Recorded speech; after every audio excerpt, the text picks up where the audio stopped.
ಧರ್ಮೋಪದೇಶಕಾಂಡ ಅಧ್ಯಾಯ 20.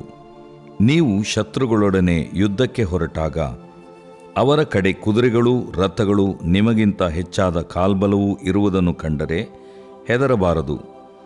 ಐಗುಪ್ತ ದೇಶದಿಂದ ನಿಮ್ಮನ್ನು ಬಿಡಿಸಿದ ನಿಮ್ಮ ದೇವರಾದ ಯೆಹೋವನು ನಿಮ್ಮ ಕಡೆ ಇದ್ದಾನಲ್ಲ. ನಿಮಗೆ ಕಾಳಗ ಸಮೀಪಿಸಿದಾಗ ಯಾಜಕನು ಮುಂದೆ ಬಂದು ಭಟರಿಗೆ, ಇಸ್ರಾಯೇಲ್ಯರೇ ಕೇಳಿರಿ, ನೀವು ಈಗ ಶತ್ರುಗಳೊಡನೆ ಯುದ್ಧ ಮಾಡುವ ಕಾಲ ಸಮೀಪಿಸಿತಷ್ಟೇ. ನೀವು ಎದೆಗೆಡಬಾರದು, ದಿಗಿಲು ಪಡಬಾರದು, ನಡುಗಬಾರದು, ಶತ್ರುಗಳಿಗೆ ಭಯಪಡಬಾರದು. ನಿಮ್ಮ ದೇವರಾದ ಯೆಹೋವನು ತಾನೇ ನಿಮ್ಮ ಸಂಗಡ ಇದ್ದು ಶತ್ರುಗಳೊಡನೆ ನಿಮಗೋಸ್ಕರ ಯುದ್ಧ ಮಾಡಿ ನಿಮಗೆ ಜಯವನ್ನುಂಟು ಮಾಡುವನು ಎಂದು ಹೇಳಬೇಕು. ಮತ್ತು ಸೈನ್ಯಾಧಿಪತಿಗಳು ಅವರಿಗೆ, ನಿಮ್ಮಲ್ಲಿ ಯಾವನಾದರೂ ಹೊಸ ಮನೆಯನ್ನು ಕಟ್ಟಿಸಿಕೊಂಡು ಇನ್ನೂ ಗೃಹ ಪ್ರವೇಶ ಮಾಡದಿದ್ದರೆ ಅವನು ಮನೆಗೆ ಹೋಗಲಿ. ಅವನು ಕಾಳಗದಲ್ಲಿ ಸತ್ತರೆ ಮತ್ತೊಬ್ಬನು ಆ ಮನೆಯಲ್ಲಿ ಗೃಹ ಪ್ರವೇಶ ಮಾಡಿಕೊಂಡಾನು. ಯಾವನಾದರೂ ದ್ರಾಕ್ಷೆ ತೋಟವನ್ನು ಮಾಡಿ ಅದರ ಹಣ್ಣುಗಳನ್ನು ಇನ್ನೂ ಅನುಭೋಗಿಸದಿದ್ದರೆ ಅವನು ಮನೆಗೆ ಹೋಗಲಿ. ಅವನು ಕಾಳಗದಲ್ಲಿ ಸತ್ತರೆ ಮತ್ತೊಬ್ಬನು ಆ ತೋಟದ ಹಣ್ಣುಗಳನ್ನು ಅನುಭೋಗಿಸಾನು. ಯಾವನಾದರೂ ತಾನು ಮದುವೆ ಮಾಡಿಕೊಂಡ ಹೆಣ್ಣನ್ನು ಇನ್ನೂ ಸೇರಿಸಿಕೊಳ್ಳದಿದ್ದರೆ ಅವನು ಮನೆಗೆ ಹೋಗಲಿ. ಅವನು ಕಾಳಗದಲ್ಲಿ ಸತ್ತರೆ ಮತ್ತೊಬ್ಬನು ಅವಳನ್ನು ಸೇರಿಸಿಕೊಂಡಾನು ಎಂದು ಹೇಳಬೇಕು. ಮತ್ತು ಯಾವನಾದರೂ ಧೈರ್ಯ ಕಡಿಮೆಯಾಗಿ ಅಂಜಿಕೊಂಡರೆ ಅವನೂ ಮನೆಗೆ ಹೋಗಲಿ. ಅವನು ದಿಗಿಲು ಪಡುವುದರಿಂದ ಅವನ ಜೊತೆಗಾರರೂ ದಿಗಿಲು ಪಟ್ಟಾರು ಎಂದು ಹೇಳಬೇಕು. ಸೈನ್ಯಾಧಿಪತಿಗಳು ಭಟರಿಗೆ ಈ ರೀತಿಯಾಗಿ ಹೇಳಿದ ನಂತರ ದಂಡಿನವರ ಮೇಲೆ ನಾಯಕರನ್ನು ನೇಮಿಸಬೇಕು.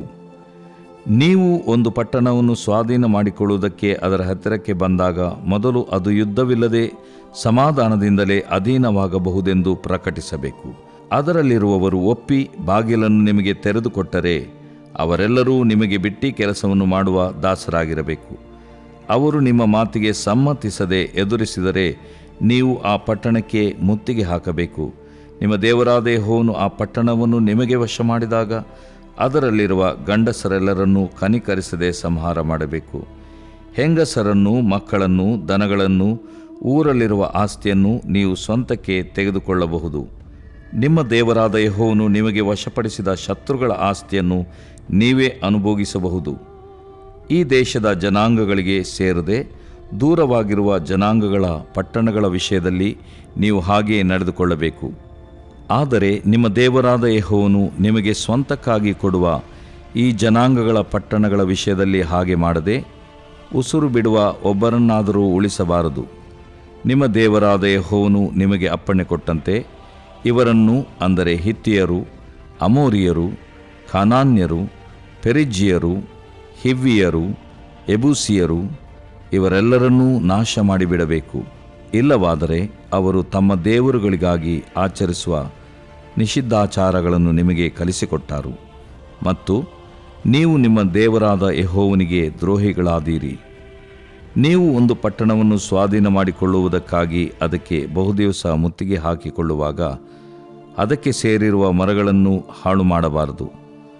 ಅವುಗಳಿಗೆ ಕೊಡಲಿಯನ್ನು ಹಾಕಲೇಬಾರದು.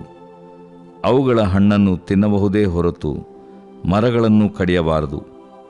ಅಡವಿಯ ಮರಗಳು ಶತ್ರುಗಳೇನು? ಅವುಗಳೊಡನೆ ಯುದ್ಧ ಮಾಡಬಹುದೇ? ತಿನ್ನತಕ್ಕ ಹಣ್ಣು ಕೊಡುವುದಿಲ್ಲವೆಂದು ನೀವು ತಿಳಿದ ಮರಗಳನ್ನು ಮಾತ್ರ ನೀವು ಕೆಡಿಸಬಹುದು, ಕಡಿಯಬಹುದು. ಅವುಗಳಿಂದ ಯುದ್ಧ ಯಂತ್ರಗಳನ್ನು ಮಾಡಿಕೊಂಡು ನಿಮಗೆ ವಿರುದ್ಧವಾಗಿರುವ ಆ ಪಟ್ಟಣವು ಬೀಳುವ ತನಕ ಅದಕ್ಕೆ ಮುತ್ತಿಗೆ ಹಾಕಬೇಕು. ದೇವರು ಪ್ರೀತಿಸುವ ಪ್ರೀತಿಯ ಬಿಗ್ ಜೆ ಟಿವಿ ಪ್ರಿಯ ವೀಕ್ಷಕರಿಗೆ ನಮ್ಮ ಕರ್ತನಾದ ಯೇಸು ಕ್ರಿಸ್ತನ ಹೆಸರಿನಲ್ಲಿ ವಂದನೆಗಳು, ಸ್ವಾಗತ ಬಯಸ್ತೇವೆ.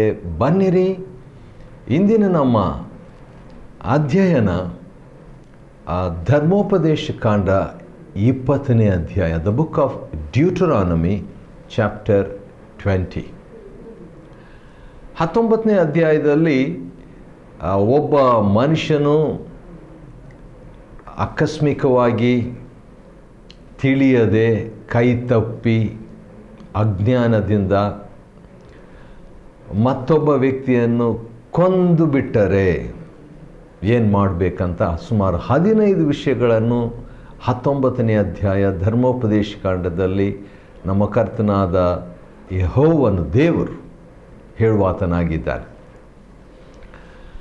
ಅದರಲ್ಲಿ ಒಂದು ಚಿತ್ರ ಕಾಣ್ತದೆ. ಅದೇನಂತ ಹೇಳಿದರೆ, ಹಳೆ ಒಡಂಬಡಿಕೆ ಒಂದು ಚಿತ್ರ ಈ ಒಂದು ಅಧ್ಯಾಯದಲ್ಲಿ ಭಾಳ ಸ್ಪಷ್ಟವಾಗಿ ಕಾಣ್ತಾ ಇದೆ. ಅದೇನಂತ ಹೇಳಿದರೆ, ಹಳೆ ಒಡಂಬಡಿಕೆಯಲ್ಲಿ ತಿಳಿಯದೆ ಮಾಡುವ ಪಾಪಕ್ಕೆ ಕ್ಷಮೆ ಇದೆ. ಆದರೆ ತಿಳಿದು ಮಾಡುವ ಪಾಪಕ್ಕೆ ಕ್ಷಮೆ ಇಲ್ಲ. ಈ 19ನೇ ಅಧ್ಯಾಯದಲ್ಲಿ ನೋಡುವಾಗ ತಿಳಿಯದೆ ಒಂದು ವೇಳೆ ದೊಡ್ಡ ಪಾಪ ಮಾಡಿದರೂ ಕೂಡ ಅದಕ್ಕೆ ಕ್ಷಮೆ ಇದೆ, ಪರಿಹಾರ ಇದೆ. ಮತ್ತು ಒಂದು ಆಶ್ಚರ್ಯ ಇಲ್ಲಿ ನಾನು ಗಮನಿಸಿದ್ದು ಏನಂತ ಹೇಳಿದರೆ, ಇಲ್ಲಿ ಆ ಮನುಷ್ಯನು ತಿಳಿಯದೆ ಕೊಲೆ ಮಾಡಿದಂಥವನ ವಿಷಯದಲ್ಲಿ ದೇವರು ಏನಾದರೂ ಬಲಿ ಅರ್ಪಿಸಬೇಕು, ಕಾಣಿಕೆ ಸಲ್ಲಿಸಬೇಕು, ಯಜ್ಞ ಅರ್ಪಿಸಬೇಕು ಎಂಬುದಾಗಿ ಹೇಳ್ತಾ ಇಲ್ಲ. ಅದೇ ಆಶ್ಚರ್ಯ ಇಲ್ಲಿ. ಮತ್ತು ಆ ವ್ಯಕ್ತಿಯನ್ನು ದೇವರು ಒಂದು ವೇಳೆ ಕೈತಪ್ಪಿ ಕೊಂದುಬಿಟ್ಟಂಥ ಆ ವ್ಯಕ್ತಿಯ ವಿಷಯವಾಗಿ ದೇವರು, ಅಂದರೆ ಯಾರನ್ನೋ ಜೊತೆಯಾಗಿ ಕರ್ಕೊಂಡು ಹೋದಂಥ ವ್ಯಕ್ತಿಯನ್ನು ಕೊಂದುಬಿಟ್ರೆ, ಆ ಕೊಂದವನಿಗೆ ದೇವರು 10ನೇ ವಚನ 19ನೇ ಅಧ್ಯಾಯದಲ್ಲಿ ನಿರಪರಾಧಿಗೆ ಎಂಬುದಾಗಿ, ನಿರಪರಾಧಿ ದೇವರ ದೃಷ್ಟಿಯಲ್ಲಿ ಆ ನಿರಪರಾಧಿಗೆ ಮರಣ ಶಿಕ್ಷೆ ಆಗಬಾರ್ದು. ಹೌದು, ಆಶ್ಚರ್ಯ. ನಾನು ಈಗಾಗಲೇ ಅದನ್ನು ಯೋಚಿಸಿದ್ದೇನೆ. ಇದು ತರ್ಕಶಾಸ್ತ್ರಬದ್ಧವಾಗಿ ಕಾಣ್ತಾ ಇಲ್ಲ, ಆದರೆ ಅದರಲ್ಲಿ ಕೂಡ ದೇವರ ಮುಂದೆ ನಮ್ಮನ್ನು ಯಾವ ರೀತಿಯಾಗಿ ದೇವರು ವ್ಯವಹರಿಸಿದ್ದಾನೆ, ನಡೆಸ್ತಾ ಬರ್ತಾ ಇದ್ದಾನೆ ಎಂಬುದನ್ನು ಆ ಚಿತ್ರ ಇಲ್ಲಿ ಒಳಗೊಂಡದೆ. ಅಂಥವರಿಗೋಸ್ಕರವಾಗಿ ಆ ರೀತಿಯಾಗಿ ದ್ವೇಷವಿಲ್ಲದೆ ಕೈತಪ್ಪಿ ಮತ್ತೊಬ್ಬನನ್ನು ಕೊಂದಂಥ ವ್ಯಕ್ತಿ ನಿರಪರಾಧಿ, ಅವನಿಗೆ ಮರಣ ಶಿಕ್ಷೆ ಆಗಬಾರ್ದು. ಅಷ್ಟೇ ಅಲ್ಲ, ಅವನಿಗೋಸ್ಕರವಾಗಿ 3 ಆಶ್ರಯ ನಗರಗಳನ್ನು ನೇಮಿಸಬೇಕು. 3 ಸಾಲದು ಅಂತ ಹೇಳ್ಬಿಟ್ಟು ಇನ್ನೂ ಒಂದು 3, ಒಟ್ಟು 6 ಆಶ್ರಯ ನಗರಗಳನ್ನು ಅಂಥವರಿಗೋಸ್ಕರವಾಗಿ ಮಾಡಬೇಕು. ಯಾಕಂದರೆ ಕೊಲ್ಲಲ್ಪಟ್ಟ ವ್ಯಕ್ತಿಯ ಸಂಬಂಧಿಕರು ಈ ಕೊಂದ ವ್ಯಕ್ತಿಯನ್ನು ಹುಡುಕೊಂಡು ಬಂದು ಕೊಂದು ಬಿಡ್ತಾರೇನೋ ಎಂಬಂಥ ವಿಷಯ ದೇವರಿಗೆ ಮುಂಚಿತವಾಗಿಯೇ ಗೊತ್ತಾಗಿ ಅಂಥವರಿಗೋಸ್ಕರವಾಗಿ ಒಂದು ಯೋಜನೆಯನ್ನು ಮಾಡಿಟ್ಟು, ಒಂದು ನಗರವನ್ನೇ ಮಾಡಿಟ್ಟು, ಮಾರ್ಗವನ್ನು ಮಾಡಿಟ್ಟು, ಅವನು ಕೊಲ್ಲಬಾರ್ದು, ಅವನು ಬದುಕಬೇಕು, ಮರಣಶಿಕ್ಷೆ ಆಗಬಾರ್ದು ಎಂಬುದಾಗಿ ಹೇಳುವಾಗ ದೇವರು ನಮ್ಮ ವಿಷಯದಲ್ಲಿ ಇಟ್ಟಂಥ ಉದ್ದೇಶ, ಚಿತ್ತ, ಯೋಜನೆಯನ್ನು ಇದು ಪ್ರಕಟಿಸುವಂಥದ್ದಾಗಿದೆ. ಸರಿ. ಮತ್ತು ಅದೇ ಸಂದರ್ಭದಲ್ಲಿ ದ್ವೇಷ ಇಟ್ಕೊಂಡು ಬೇಕಂತ ಸಮಯ ನೋಡಿಕೊಂಡು ಕೊಂದು ಹಾಕುವಂಥ, ಮುಯಿ ತೀರಿಸುವಂಥ ವ್ಯಕ್ತಿಯನ್ನು ಏನು ಮಾಡಬೇಕು? ಮರಣಶಿಕ್ಷೆ ಅವನಿಗೆ ವಿಧಿಸಬೇಕು. ಅದನ್ನು ಕೂಡ ದೇವರು ಸ್ಪಷ್ಟಪಡಿಸಿದ್ದಾನೆ ಆ 19ನೇ ಅಧ್ಯಾಯ ಧರ್ಮೋಪದೇಶ ಕಾಂಡ 12ನೇ ವಚನದಲ್ಲಿ. ಮತ್ತು ನೆರೆಯವರನ್ನು ಒಟ್ಟು ಪ್ರೀತಿಸಬೇಕು, ಅವರಿಗೆ ಸುಳ್ಳು ಸಾಕ್ಷಿ ಅವರ ವಿರುದ್ಧವಾಗಿ ನುಡಿಬಾರ್ದು. ಮತ್ತು ಸಾಕ್ಷಿ ಕೂಡ ಹೇಳುವಾಗ ಒಂದೇ ಸಾಕ್ಷಿ ಮಾತ್ರ ಇರಬಾರ್ದು, 2-3 ಸಾಕ್ಷಿಗಳು ಇರಬೇಕು. ಮತ್ತು ಅದೇ ಸಂದರ್ಭದಲ್ಲಿ ಮೇರೆಯನ್ನು ಸರಿಸಬಾರ್ದು ಎಂಬುದಾಗೆಲ್ಲ ಕೆಲವು ನಿಯಮಗಳನ್ನು 19ನೇ ಅಧ್ಯಾಯದಲ್ಲಿ ಹೇಳುವಾತನಾಗಿದ್ದಾನೆ. 20ನೇ ಅಧ್ಯಾಯ ಧರ್ಮೋಪದೇಶ ಕಾಂಡ, ಡ್ಯೂಟ್ರಾನಮಿ ಚಾಪ್ಟರ್ 20, ಅದರಲ್ಲಿ 20ನೇ ಅಧ್ಯಾಯದಲ್ಲಿ 20 ವಚನಗಳಿದೆ. ಅದರಲ್ಲಿ ನಾವು ನೋಡಿಕೊಳ್ಳುವಾಗ ಕೆಲವು ಉದಾಹರಣೆಗಳನ್ನು ನಾವು ನೋಡಿಕೊಳ್ಬೋದು. ಮುಖ್ಯವಾಗಿ ಸುಮಾರು 3 ದೊಡ್ಡ ಉದಾಹರಣೆಗಳನ್ನು, ದೃಷ್ಟಾಂತಗಳನ್ನು ದೇವರು ಇಲ್ಲಿ ಹೇಳುವಾತನಾಗಿದ್ದಾನೆ. ಯಾವ ಒಂದು ಸಂದರ್ಭದಲ್ಲಿ ಅಂದರೆ, in the context of war, ಯುದ್ಧದ ಒಂದು ಹಿನ್ನೆಲೆಯಲ್ಲಿ, ಯುದ್ಧದ ಸಂದರ್ಭದಲ್ಲಿ ಯಾವ ರೀತಿಯಾಗಿ ಇರಬೇಕು ಎಂಬುದಾಗಿ. ಇದನ್ನು ನಾನು ಹೇಳುವಾಗ ಹೊಸ ಒಡಂಬಡಿಕೆಯಲ್ಲಿ ಪೌಲನು ಬರೆದಂಥ ಒಂದು ಪತ್ರಿಕೆ ನನಗೆ ನೆನಪಿಗೆ ಬರ್ತಾ ಇದೆ. ಎಫೆಸದವರಿಗೆ ಬರೆದ ಪತ್ರಿಕೆ ಮತ್ತು 6ನೇ ಅಧ್ಯಾಯದಲ್ಲಿ, ಎಫೆಸದವರಿಗೆ ಬರೆದ ಪತ್ರಿಕೆ 6ನೇ ಅಧ್ಯಾಯದಲ್ಲಿ ದೇವರು ಪೌಲನ ಮುಖಾಂತರವಾಗಿ ಒಂದು ಮಾತನ್ನು ನಮಗೆ ನೆನಪಿಸುವಂಥದ್ದನ್ನು ನಾವು ನೆನಪಿಗೆ ತಂದುಕೊಳ್ಳೋಣ. ಅದೇನಂತ ಹೇಳಿದರೆ 12ನೇ ವಚನ, ನಾವು ಹೋರಾಡುವುದು ಮನುಷ್ಯ ಮಾತ್ರದವರ ಸಂಗಡವಲ್ಲ, ರಾಜತ್ವಗಳ ಮೇಲೆಯೂ ಅಧಿಕಾರಗಳ ಮೇಲೆಯೂ, ಅಧಿಕಾರ ಅಂದರೆ ಆತ್ಮಿಕ ಅಧಿಕಾರ, ಈ ಅಂಧಕಾರದ ಲೋಕಾಧಿಪತಿಗಳ ಮೇಲೆಯೂ, ಆಕಾಶ ಮಂಡಲದಲ್ಲಿರುವ ದುರಾತ್ಮಗಳ ಸೇನೆಯ ಮೇಲೆಯೂ ನಾವು ಹೋರಾಡುವವರಾಗಿದ್ದೇವೆ. ಹಾಗಾದರೆ 20ನೇ ಅಧ್ಯಾಯ ಧರ್ಮೋಪದೇಶ ಕಾಂಡದಲ್ಲಿ ಯುದ್ಧದ ಬಗ್ಗೆ ಮಾತನಾಡುವಾಗ ಅದು ಹೆಚ್ಚಿನ ಅಂಶ ನಾವು ಅದನ್ನು ಇದ್ದ ಹಾಗೆ ಅದನ್ನು ಅಧ್ಯಾಯ ಮಾಡಿಕೊಳ್ಳೋಣ ಮತ್ತು ಅದರಲ್ಲಿರುವಂಥ ಸಿದ್ಧಾಂತಗಳನ್ನು ನಾವು ಕಲಿತುಕೊಳ್ಳೋಣ. ಯಾಕಂತ ಹೇಳಿದ್ರೆ ರೋಮ 15ನೇ ಅಧ್ಯಾಯ, 1ನೇ ಕೊರಿಂಥ 10ನೇ ಅಧ್ಯಾಯ, ಈ 2 ಅಧ್ಯಾಯಗಳಲ್ಲಿ ಹಿಂದಿನ ದಿವಸಗಳಲ್ಲಿ ಅಥವಾ ಹಳೆ ಒಡಂಬಡಿಕೆಯಲ್ಲಿ ನಡೆದಂಥದ್ದೆಲ್ಲವೂ ನಮ್ಮ ಹಿತಕ್ಕಾಗಿ, ನಮ್ಮ ಒಂದು ಉಪದೇಶಕ್ಕಾಗಿ, ಲೋಕದ ಅಂತ್ಯಕ್ಕೆ ಬಂದಿರುವಂಥ ನಮಗೆ ಅದು ಬೋಧನೆ, ಪಾಠ, ಸಿದ್ಧಾಂತ, ನೈತಿಕ ನಿಯಮ ಈ ರೀತಿಯಾಗಿ ಮಾರ್ಗದರ್ಶನವಾಗಿ ಆಗಿವೆ ಎಂಬುದನ್ನು ನಾವು ತಿಳ್ಕೊಳ್ಬೇಕು. ಸರಿ, ಇಲ್ಲಿ ಯುದ್ಧ ಮಾಡುವಾಗ 4 ವಿಧವಾದಂಥ ಜನರು ಯುದ್ಧ ಮಾಡದೆ ಮನೆಗೆ ಹೋಗ್ಬೋದು ಅಂತ ದೇವರು ಒಂದು ಆಪ್ಷನ್ ಕೊಡ್ತಾರೆ. ಯಾರ್ಯಾರು ಮನೆಗೆ ಹೋಗ್ಬೋದು? ಒಂದು ಮನೆ ಯಾರೋ ಕಟ್ಟಿದ್ದಾರೆ, ಮನೆ ಕಟ್ಟಿ ಗೃಹ ಪ್ರವೇಶ ಮಾಡದೇ ಇದ್ದಾಗ ಅಂಥವ್ರು ಯುದ್ಧಕ್ಕೆ ಹೋಗಬಾರ್ದು, ಮನೆಗೆ ಹೋಗ್ಬೋದು ಅವರು. ಯಾಕಂತ ಹೇಳಿದ್ರೆ ಅವನು ಗೃಹ ಪ್ರವೇಶ ಮಾಡದೆ ಒಂದು ವೇಳೆ ಯುದ್ಧಕ್ಕೆ ಹೋಗಿ ಸತ್ತೋಗ್ಬಿಟ್ರೆ ಆ ಮನೆ ಬೇರೆಯವ್ರು ತಗೋಬೋದಲ್ಲ ಅಂತ ಹೇಳ್ಬಿಟ್ಟು ದೇವ್ರು, ನೋಡ್ರಿ, ದೇವರು ಗೃಹ ಪ್ರವೇಶದ ಬಗ್ಗೆ ಕೂಡ 5ನೇ ವಚನ 20ನೇ ಅಧ್ಯಾಯ ಧರ್ಮೋಪದೇಶ ಕಾಂಡ 5ನೇ ವಚನದಲ್ಲಿ 2 ಸಾರಿ ಗೃಹ ಪ್ರವೇಶ ಎಂಬುದಾಗಿ ಹೇಳಲಾಗಿದೆ. ಸರಿ, ಈ ಗೃಹ ಪ್ರವೇಶದಲ್ಲಿ ಅದರ ಮಹತ್ವ ಏನಂತ ಹೇಳಿದ್ರೆ ದೇವರು ಅದರ ವಿಷಯದಲ್ಲಿ ಕೂಡ ಮಹತ್ವ ವಹಿಸಿದ್ದಾನೆ. ಯು ಎಂಜಾಯ್, ನೀವು ಸಂತೋಷವಾಗಿರಿ, ನೀವು ಕಟ್ಟಿದ ಮನೆ ಅಲ್ವಾ, ನೀವು ಅದನ್ನು ಅನುಭವಿಸ್ರಿ, ಅದ ಕಾರಣ ಯುದ್ಧಕ್ಕೆ ನೀವು ಹೋಗೋದು ಬೇಕಾಗಿಲ್ಲ ಎಂಬುದಾಗಿ ದೇವರು ಹೇಳ್ತಾನೆ.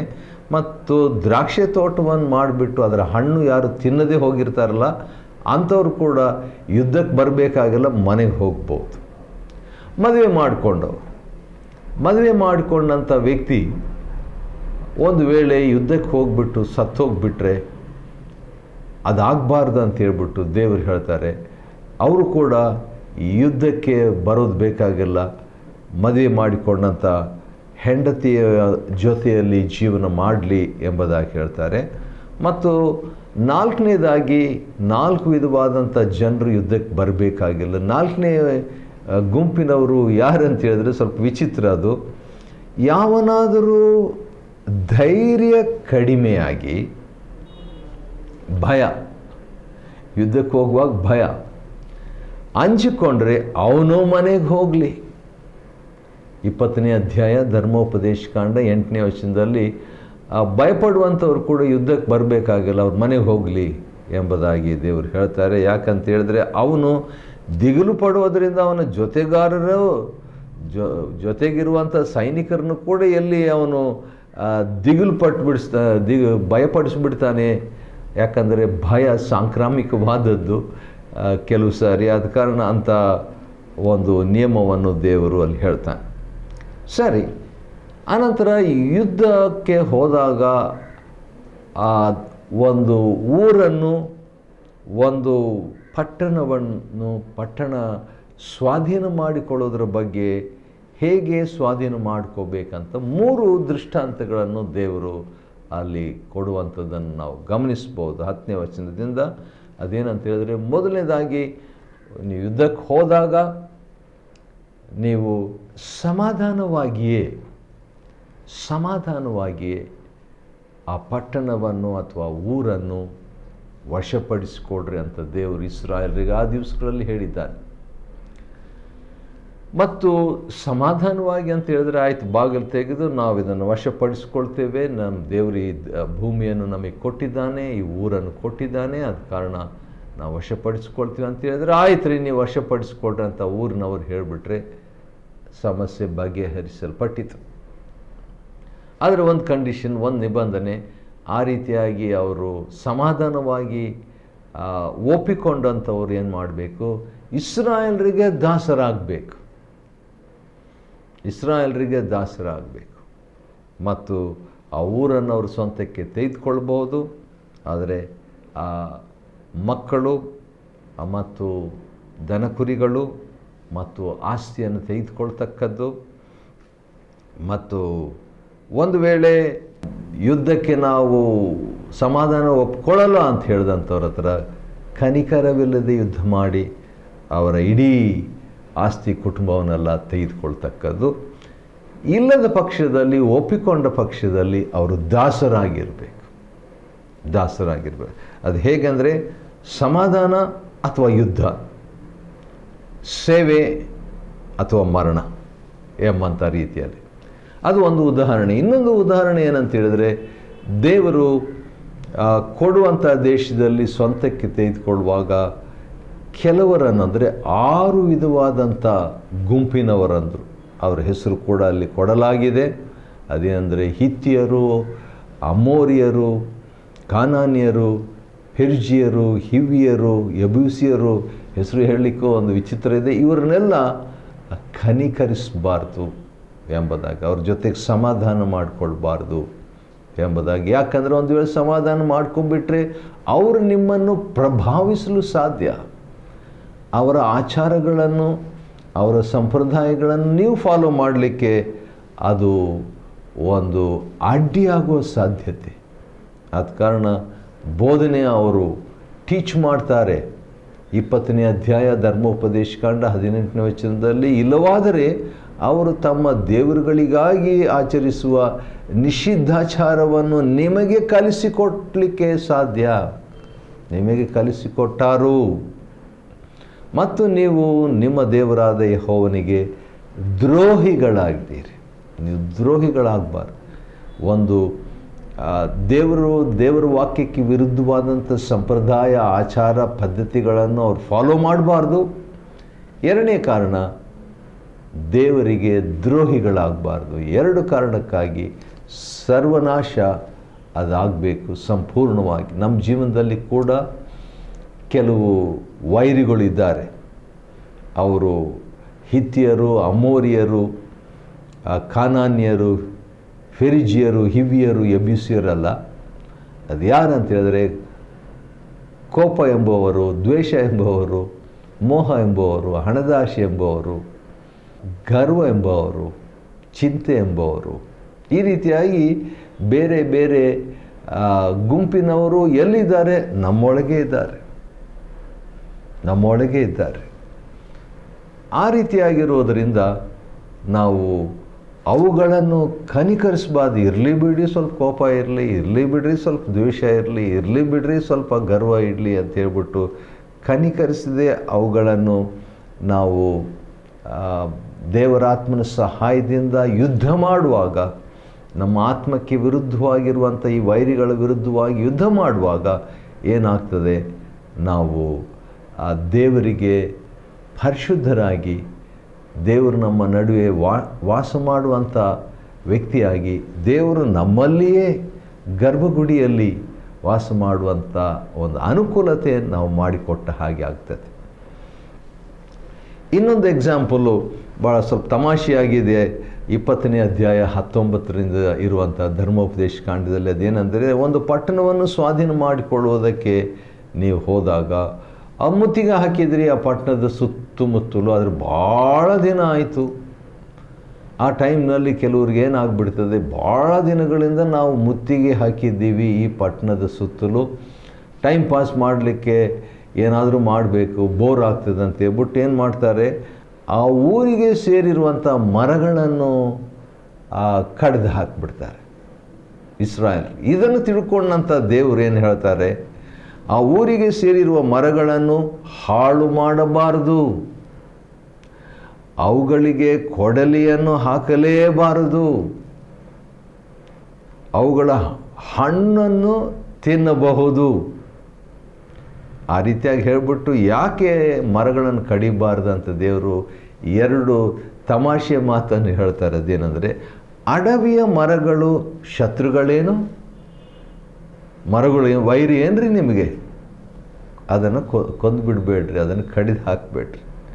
ಅವುಗಳೊಡನೆ ಯುದ್ಧ ಮಾಡಬಹುದೇ, ಮರಗಳ ಜೊತೆಗೆ ಯಾಕೆ ಯುದ್ಧ ಮಾಡ್ತೀರಿ ನೀವು ಎಂಬುದಾಗಿ ದೇವರು ಹೇಳಿಬಿಟ್ಟು, ಒಂದು ವೇಳೆ ಇನ್ನೊಂದು ವಿಷಯ ಕೂಡ ಅಲ್ಲಿ ದೇವರು ಹೇಳ್ತಾರೆ. ಅದೇನೆಂದರೆ, ಒಂದು ವೇಳೆ ಹಣ್ಣು ಕೊಡದಂಥ ಮರ ಮುತ್ತಿಗೆ ಹಾಕ್ಕೊಂಡಿದ್ರಿ, ಸುತ್ತಲೂ ಇದ್ದೀರಿ ಆ ಊರ ಹತ್ರ, ಅಂಥ ಸಂದರ್ಭದಲ್ಲಿ ಹಣ್ಣು ಕೊಡದ ಮರ ಏನಾದರೂ ಸಿಕ್ಕಿದರೆ ಅದನ್ನು ಕಡಿದು ಹಾಕ್ಬೋದು ಎಂಬುದಾಗಿ ದೇವರು ಹೇಳ್ತಾರೆ.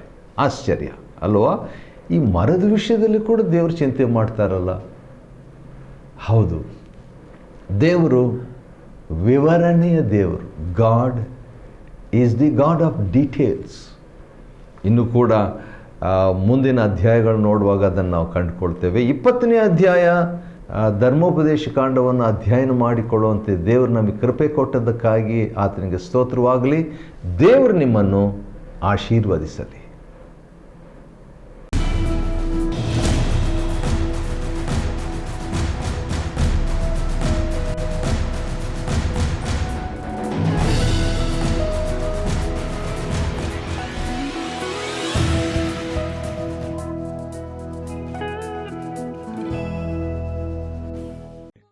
Chapter 20.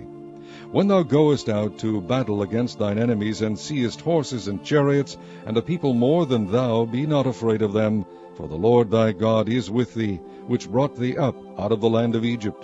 And it shall be, when ye are come nigh unto the battle, that the priest shall approach and speak unto the people, and shall say unto them, Hear, O Israel, ye approach this day unto battle against your enemies.